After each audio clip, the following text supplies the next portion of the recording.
The morning sun cast long shadows across the military base as Maria Rodriguez adjusted her uniform for the third time. At 22, she was one of the youngest soldiers in her unit, but her sharp eyes and steady hands had already earned respect among her peers. The radio crackled with morning briefings while soldiers prepared for what seemed like another routine patrol in the war-torn region. Commander James Mitchell, a decorated officer with 15 years of service, gathered his team in the briefing room. His weathered face showed the strain of months in combat, but his voice remained calm and authoritative. Maria listened intently as he outlined their mission to secure a supply route that had been compromised by enemy forces. The intelligence report suggested minimal resistance, but Mitchell's experience told him to expect the unexpected. The convoy of 3 armored vehicles rolled out at dawn, carrying 12 soldiers through dusty roads lined with abandoned buildings. Maria sat in the second vehicle, her rifle ready and her eyes scanning the horizon for any signs of trouble. The landscape was eerily quiet, with only the rumble of engines breaking the silence. Local civilians had long since fled the area, leaving behind empty homes and scattered belongings. As they approached a narrow bridge over a dried riverbed, Mitchell raised his hand to signal a halt. Something felt wrong about the stillness ahead.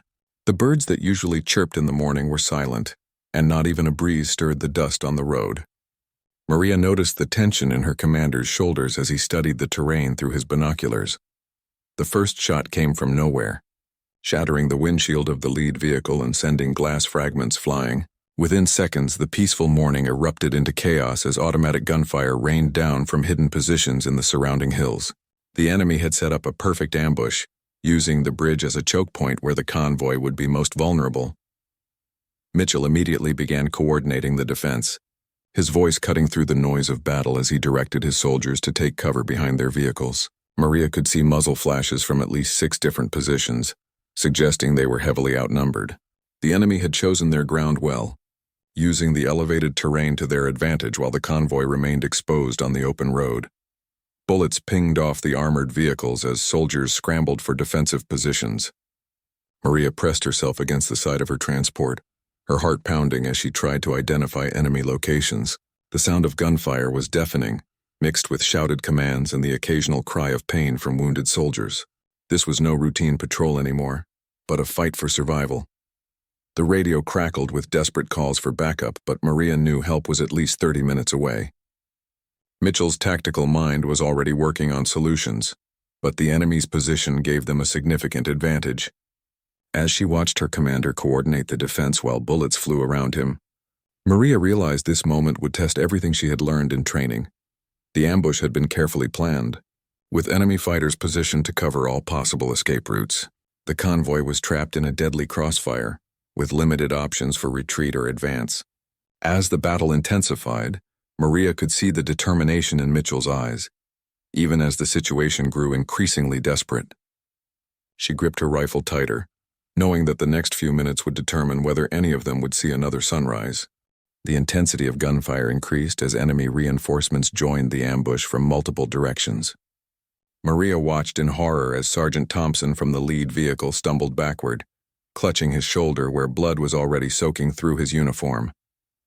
The medical training she had received during basic training kicked in, but reaching the wounded soldier meant crossing 20 yards of open ground under heavy fire. "Commander." Mitchell's voice rose above the chaos as he attempted to establish communication with each vehicle in the convoy. The radio in the lead vehicle had been damaged by the initial burst of gunfire, leaving the front team isolated and vulnerable. Maria could see Mitchell's frustration as he tried to coordinate a response while pinned down behind inadequate cover. The enemy fighters had positioned themselves with military precision, creating overlapping fields of fire that made any movement extremely dangerous. Maria counted muzzle flashes from at least 8 different positions, suggesting they were facing a well-organized force rather than random insurgents. The disciplined nature of the attack indicated this was a planned operation designed to eliminate the entire convoy. Private Johnson, barely 18 years old, huddled next to Maria behind their vehicle, his hands shaking as he tried to reload his rifle. She could see the fear in his young eyes, the same fear she felt but had learned to control through months of training and smaller skirmishes. The reality of combat was far different from anything they had experienced in simulations or training exercises. Mitchell made a crucial decision to split his remaining forces, sending half to provide covering fire, while the others attempted to flank the enemy positions. He moved with practiced efficiency despite the bullets whistling past his head, demonstrating the leadership skills that had earned him command of this unit. Maria admired his calm demeanor even as their situation grew increasingly desperate. The sound of an incoming, rocket-propelled grenade sent everyone diving for cover as the explosive impacted near the third vehicle. The blast sent shockwaves through the ground and filled the air with debris and smoke. When the dust settled, Maria could see that the rear vehicle had sustained significant damage, though its occupants appeared to be alive and fighting. As the battle raged on, ammunition began running low for several soldiers. Maria carefully counted her remaining magazines, knowing that conservation would be crucial if this firefight continued much longer. The enemy seemed to have unlimited supplies, suggesting they had prepared extensively for this ambush and were committed to seeing it through to completion. Mitchell's tactical mind worked furiously to find a solution to their predicament. The bridge ahead remained their objective, but reaching it now seemed impossible with enemy forces controlling the high ground. Retreat was equally dangerous as the road behind them offered no cover and would leave them exposed to pursuit by a numerically superior force. The sun climbed higher in the sky, increasing the heat inside the soldiers' body armor and adding to their discomfort.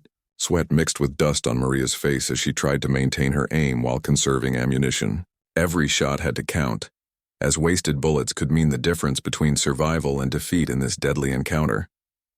Despite the overwhelming odds, Mitchell refused to consider surrender. His determination inspired confidence in his soldiers, even as some began to show signs of desperation.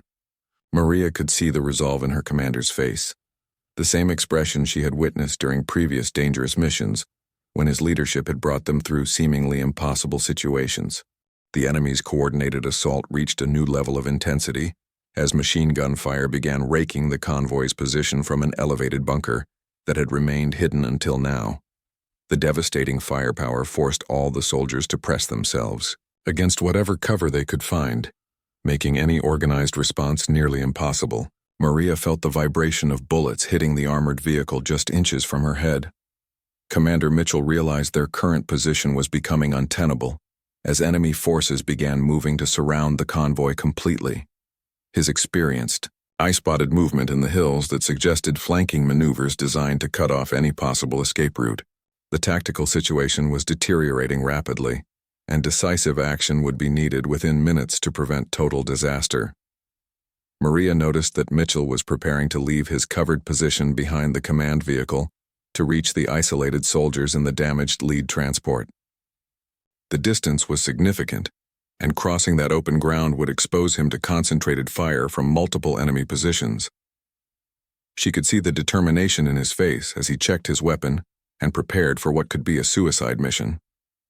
The radio finally crackled to life with a message from base command, but the response was not encouraging. The nearest reinforcements were still 25 minutes away, and air support was unavailable due to other emergency situations developing across the region. Mitchell's jaw tightened as he realized his unit would have to hold their position much longer than originally hoped. Young Private Johnson had stopped returning fire altogether, overwhelmed by the intensity of combat and the sight of wounded comrades. Maria took a moment to grab his shoulder and look directly into his eyes, speaking words of encouragement that helped steady his nerves. Her own fear was carefully controlled, channeled into focused determination rather than panic.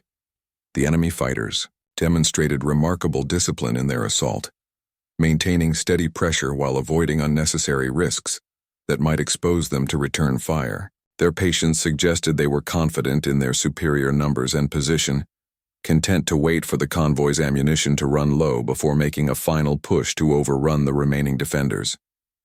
Sergeant Thompson's wound was bleeding more heavily now, and Maria could see he needed immediate medical attention. The unit's medic was pinned down in the rear vehicle, unable to move forward through the storm of bullets that swept across the open ground between positions. Every passing minute increased the risk of losing wounded soldiers to blood loss. Mitchell made the difficult decision to attempt reaching the forward position, despite the obvious danger. He knew that without proper coordination between all three vehicles, the defense would collapse within minutes. His leadership experience, told him that bold action was sometimes the only option when facing overwhelming odds in combat situations. The commander began moving toward better cover closer to the lead vehicle, using hand signals to coordinate covering fire from his remaining soldiers. Maria watched with growing concern as he exposed himself to enemy fire, knowing that losing their leader would doom the entire unit. Her training had taught her to follow orders, but every instinct told her that Mitchell's plan was too dangerous. As Mitchell prepared for his final dash across the most exposed section of ground, Maria made a split-second decision that would change both their lives forever. She had noticed something about the enemy's firing patterns that the commander might have missed in his focus on reaching the isolated soldiers. The machine gun position had a brief gap in its coverage every 30 seconds when the gunner paused to reload or adjust his aim. Without requesting permission or announcing her intentions, Maria began calculating the timing needed to provide effective covering fire for Mitchell's movement. Her marksmanship scores had been among the highest in her training class, and she knew her accuracy with a rifle could make the difference between success and disaster for this crucial mission. The weight of responsibility settled on her shoulders as she realized that her commander's life now depended on her ability to neutralize threats while he crossed the killing zone. This was no longer about following orders or maintaining formation, but about making split-second decisions that would determine who lived and who died in the next few minutes. The moment Commander Mitchell began his dangerous sprint across the open ground, Maria's world narrowed to the precision required for accurate shooting under extreme pressure. She had identified 3 enemy positions that posed the greatest threat to her commander's movement, and her plan required eliminating each threat in rapid succession with perfect timing and accuracy. Her first shot rang out just as an enemy fighter emerged from behind a rocky outcrop to target Mitchell. The bullet found its mark and the threat disappeared instantly. Maria's training had taught her to control her breathing and heartbeat during combat, skills that now proved invaluable as she tracked moving targets while her own position came under increasing fire from angry enemy fighters. Mitchell was halfway across the exposed ground when a sniper in an elevated position acquired him as a target. Maria spotted the muzzle flash and shifted her aim with lightning speed, sending a round that disrupted the sniper's shot, just enough to send the bullet harmlessly into the dirt beside her commander's feet. The enemy marksman's return fire forced her to duck behind cover as bullets splintered the metal near her head, the machine gun position that had been devastating. The convoy's defenses swiveled toward Mitchell as he neared the end of his sprint. Maria knew this was the most dangerous moment, as the heavy weapon could cut down her commander before he reached safety. Without hesitation, she exposed herself to concentrated enemy fire and began laying down suppressive shots that forced the machine gunner to seek cover instead of maintaining his aim on Mitchell. Enemy fighters quickly realized that Maria's position was critical to protecting the commander's movement and began concentrating their fire on her location. Bullets shattered the vehicle's windows above her head and punched holes through the metal plating as she moved from one firing position to another to avoid being pinned down. The intensity of incoming fire made accurate shooting nearly impossible, but she continued engaging targets to protect Mitchell. Her ammunition supply was running dangerously low as she provided covering fire for what seemed like the longest 30 seconds of her life. Each shot had to count, as wasted bullets would leave her defenseless when enemy forces inevitably rushed her position. The mathematical precision required to balance offensive fire with conservation of limited resources tested every aspect of her military training. Mitchell reached the cover of the lead vehicle just as Maria's rifle clicked, empty on her last magazine. The enemy fighters had noticed the sudden decrease in covering fire and began moving aggressively toward her isolated position. She could see muzzle flashes getting closer as hostile forces attempted to flank her location and eliminate the threat she represented to their assault. The commander's voice crackled over the radio as he established communication with the forward team and began coordinating a more effective defense from his new position.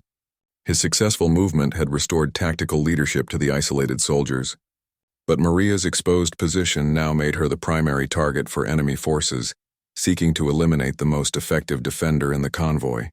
Private Johnson, inspired by Maria's courage under fire, began providing covering fire for her position despite his earlier paralysis from fear.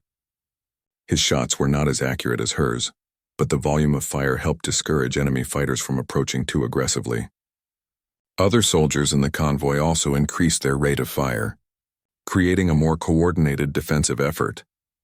The enemy's assault began showing signs of disorganization as their carefully planned ambush met unexpected resistance from the convoy's defenders. Maria's intervention had disrupted their timeline and forced them to adapt to changing tactical circumstances.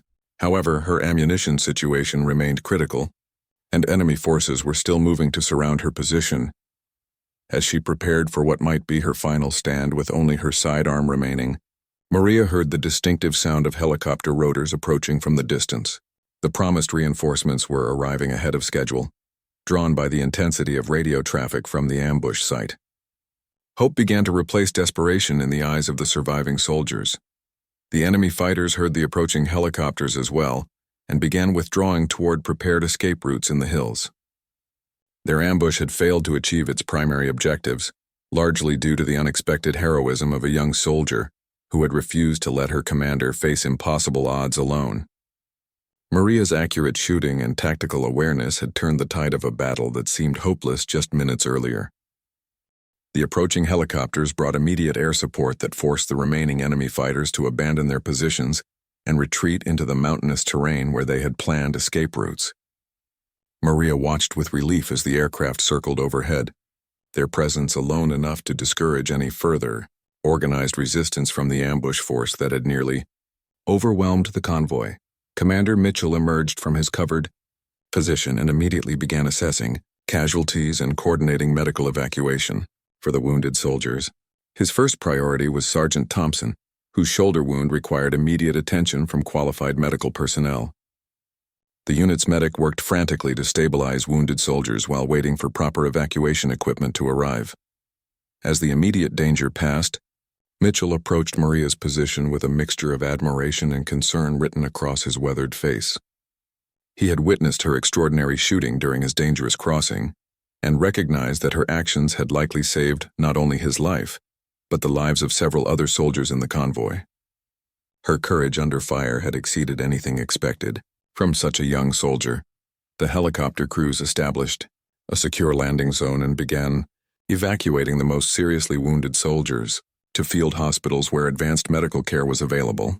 Maria helped carry stretchers to the aircraft, her hands still steady despite the adrenaline that continued coursing through her system. The reality of what had just occurred was beginning to sink in as the immediate combat situation transitioned to rescue operations. Military investigators arrived within hours to document the ambush site and gather evidence about the enemy force that had attacked the convoy. Maria provided detailed accounts of the enemy positions she had observed and engaged during the firefight. Her precise descriptions helped intelligence analysts understand the scope and organization of the hostile force they had encountered. Word of the successful defense against overwhelming odds spread quickly through military communication channels. Senior officers who reviewed the incident reports were impressed by the tactical coordination that had prevented total disaster during the ambush. Maria's name appeared prominently in these reports as a soldier whose actions had exceeded all reasonable expectations under combat conditions. Commander Mitchell formally recommended Maria for recognition of her heroic actions during the ambush. His detailed report described how her accurate shooting and tactical awareness had created the opportunity for him to reach isolated soldiers and coordinate an effective defense. Without her intervention, the outcome of the battle would have been significantly different and likely catastrophic.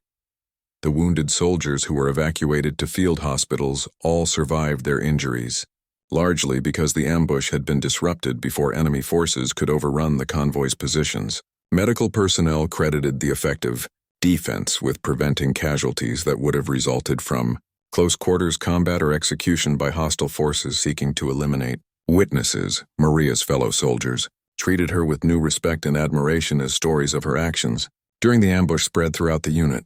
Her calm precision under extreme pressure had demonstrated leadership qualities that exceeded her rank and experience level. Younger soldiers looked to her as an example of courage and competence under fire. The enemy force that had conducted the ambush was later identified as a well-trained and heavily armed group that had successfully attacked several previous convoys in the same area. Intelligence reports indicated that Maria's unit was the first to successfully defend against their tactics and force them to withdraw without achieving their objectives. This success would influence future tactical approaches to securing supply routes in the region. Military historians who later studied the incident noted that Maria's actions represented a perfect example of individual initiative changing the outcome of a seemingly hopeless tactical situation. Her ability to assess threats, prioritize targets, and execute precise shooting under extreme pressure demonstrated exceptional combat skills that saved lives and prevented a significant military disaster. The bridge that had been the convoy's original objective was secured by follow-up forces within days of the ambush. The supply route was reopened and remained operational for the remainder of the conflict, largely because the enemy force that had controlled the area had been disrupted and forced to relocate to less strategically important positions in the mountains. 3 months after the ambush, Maria Rodriguez stood in dress uniform before an assembly of military officials and dignitaries who had gathered to recognize extraordinary acts of valor during recent combat operations. Her hands remained steady, as they had during the firefight, but her heart raced with different emotions as she prepared to receive recognition that would change her life forever. Commander Mitchell, now fully recovered and promoted for his leadership during multiple successful operations, stepped forward to present the medal that would formally acknowledge Maria's heroic actions. His voice carried deep emotion as he recounted the events of that morning when a young soldier's courage and skill had saved his life and the lives of their fellow soldiers under impossible circumstances. The Bronze Star Medal was placed around Maria's neck as military photographers documented the ceremony for historical records and news organizations. The citation specifically mentioned her exceptional marksmanship, tactical awareness, and selfless courage under enemy fire that had prevented the loss of American lives during a coordinated ambush by hostile forces. Her name would now be permanently recorded in military archives. News of Maria's decoration spread beyond military circles to civilian media outlets that were eager to share stories of individual heroism during the ongoing conflict. Interviews and articles highlighted how a young woman from a small Texas town had demonstrated extraordinary courage when faced with life-or-death decisions in combat. Her story inspired countless young people considering military service. The Army recognized Maria's exceptional performance by offering her opportunities for advanced training and leadership development that were typically reserved for more experienced soldiers. She accepted assignment to an elite reconnaissance unit, where her proven abilities under pressure would be utilized in highly classified missions, requiring the highest levels of skill and discretion. Commander Mitchell continued to serve with distinction throughout the remainder of his military career, eventually retiring as a colonel after 30 years of service. He never forgot the debt he owed to the young soldier, whose quick thinking and accurate shooting had given him the opportunity to continue serving his country and returning home to his family when the war ended. The bridge, where the ambush occurred, was later named in honor of the soldiers who had fought there, including specific recognition of Maria's actions that had prevented the enemy from achieving their tactical objectives. A small memorial plaque detailed the events of that morning and served as a reminder to future generations about the price of freedom and the courage of those who defend it. Maria's military career flourished as she continued to demonstrate the leadership and combat skills that had first emerged during the ambush. She eventually achieved the rank of major and commanded her own unit, passing on the lessons she had learned about courage, tactical thinking, and the importance of protecting fellow soldiers regardless of personal risk or the overwhelming nature of enemy forces. The enemy fighters who had conducted the ambush were eventually captured or eliminated by follow-up operations that benefited from intelligence gathered at the attack site. Their defeat marked a turning point in control of the strategic region, opening supply routes that proved crucial to the successful conclusion of military operations in that area of the conflict zone. Military academies incorporated the ambush incident into their tactical training programs as an example of how individual initiative and exceptional marksmanship could influence the outcome of seemingly hopeless combat situations. Future officers studied Maria's actions as a model for decision-making under extreme pressure and the importance of supporting fellow soldiers regardless of rank or position. Decades later, As Maria Rodriguez looked back on her distinguished military career, she remained humble about the events that had first brought her to national attention. The frightened young soldier who had made split-second decisions under enemy fire had grown into a respected leader, but she never forgot the lesson that courage was not the absence of fear, but action in spite of fear when others needed protection. The story of that morning ambush became part of military legend, passed down through generations of soldiers as an example of how ordinary people could achieve extraordinary things when circumstances demanded everything they could give. Maria's place in history was secured not just by the medal around her neck, but by the lives she had saved and the example she had set for future defenders of freedom.